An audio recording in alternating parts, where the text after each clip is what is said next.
Bonjour les amis, on se retrouve aujourd'hui dans une nouvelle vidéo où cette fois on va analyser les introductions des personnages. Et on va aujourd'hui s'attaquer à l'introduction de Hans Landa, qui est l'antagoniste dans le film Inglourious Basterds. Donc pour expliquer un peu le contexte, Inglourious Basterds est un film créé par Quentin Tarantino qui se passe en 1941 dans une France occupée par les nazis. Et au début de l'histoire, on a ce personnage, Hans Landa, qui introduit le film et qui débarque chez un fermier français qui s'appelle Perrier-Lapadite. Sa mission est de traquer et de trouver des juifs. Donc le film s'introduit avec 7 scènes d'introduction qu'on va analyser pour essayer de voir pourquoi est-ce que ce personnage-là est introduit de manière bellissimo.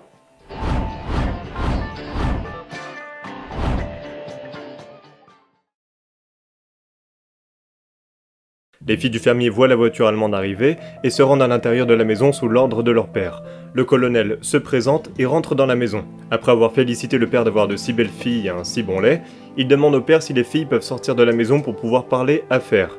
Elles s'exécutent, et l'allemand qui jusque-là parlait en français demande à passer en anglais par peur de trop écorcher la langue. Il pose quelques questions pour savoir si le français sait qui il est et ce qu'il fait. Il lui dit qu'il est là pour quelques affaires bureaucratiques concernant des familles juives, notamment les Dreyfus. Monsieur Lapadite donne les informations qu'il sait au colonel, tout en fumant sa pipe. Il nous est révélé pendant cette conversation que la famille est en fait juste sous leurs pieds, sous le plancher. Le colonel range ses affaires et demande au Français de lui dire son surnom. Il explique alors en quoi il est performant dans ce rôle et lui dit qu'il en est fier. Il fait un parallèle entre juifs et allemands, les comparant à des rats et des aigles, et lui expliquant après qu'il sait où se cacheraient des juifs. Il demande ensuite à fumer et sort une pipe assez extravagante. Le colonel précise ensuite que si le Français l'aide, il en sera que récompensé et la famille ne sera plus harcelée. Le Français avoue sous la pression du colonel l'emplacement des Juifs. Les deux hommes repassent alors au Français, Landa fait rentrer ses soldats qui tirent sur le plancher. La famille est abattue. L'enfant de la famille, Shoshana, arrive tout de même à s'enfuir de la maison sous le sourire du colonel.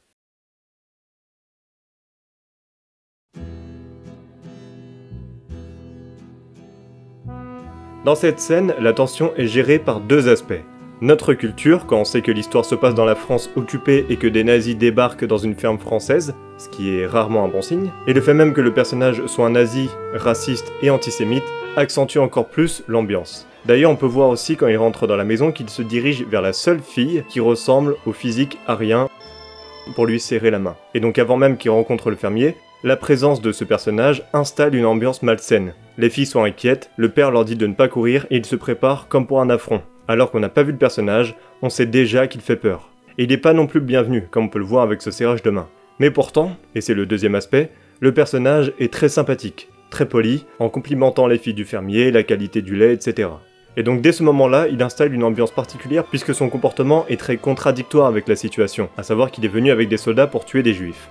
La tension est aussi produite par le mensonge de Lapadite quand il dit que les juifs ont fui le pays. Le plan qui nous montre qu'ils sont juste en dessous sert à intensifier l'enjeu.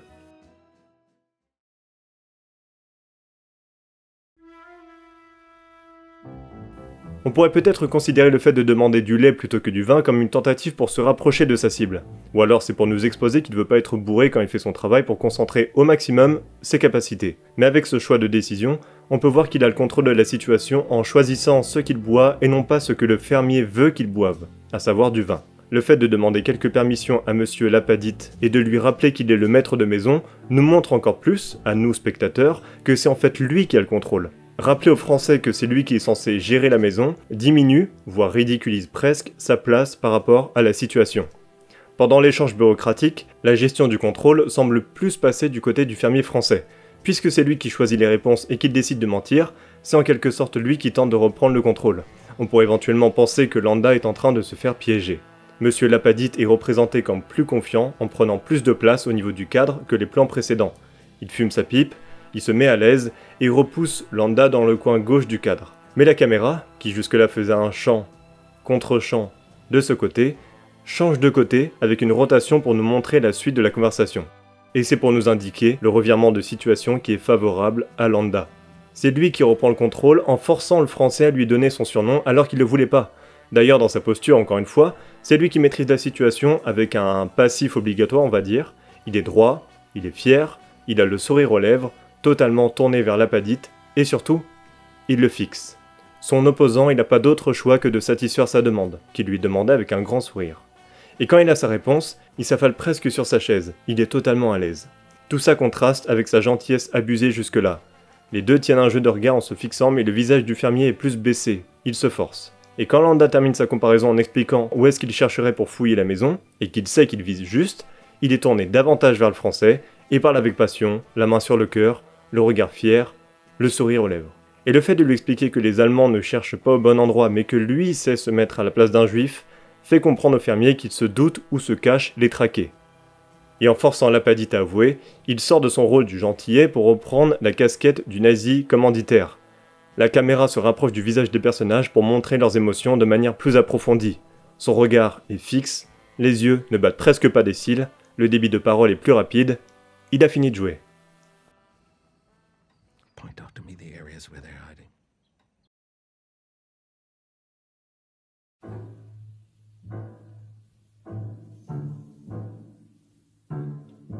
Toute cette intro nous montre comment le personnage de Landa jouait un jeu avec le français et sait maîtriser la moindre de ses caractéristiques.